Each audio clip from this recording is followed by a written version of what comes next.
Hyderabad metro rail రెండో దశ DPR కు ప్రభుత్వం తుది మెరుగులు దిద్దుతోంది. మొత్తం 116.2 కిలోమీటర్లలో మెట్రో రైల్ రెండో దశకు 2 రోజుల కిందట ముఖ్యమంత్రి రేవంత్ రెడ్డి ఆమోదించారని Hyderabad metro rail MD NVSS Reddy తెలిపారు.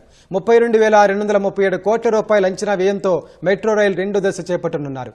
ఫ్యూచర్ సిటీని మెట్రో రైలుతో అనుసంధానం చేయనున్నారు. హైదరాబాద్ మెట్రో రైలు రెండో దశకు శరవేగంగా అడుగులు పడుతున్నాయి. ఇప్పటికే ఎయిర్పోర్టు గత అలైన్మెంట్ను రాష్ట్ర ప్రభుత్వం మార్పు చేయగా కొత్త అలైన్మెంట్కు సీఎం ఆమోదం తెలిపారు. 2 రోజుల కిందట మెట్రో రైలు రెండో దశ డిపిఆర్లపై అధికారులతో సీఎం రేవంత్ రెడ్డి సమీక్షించారు.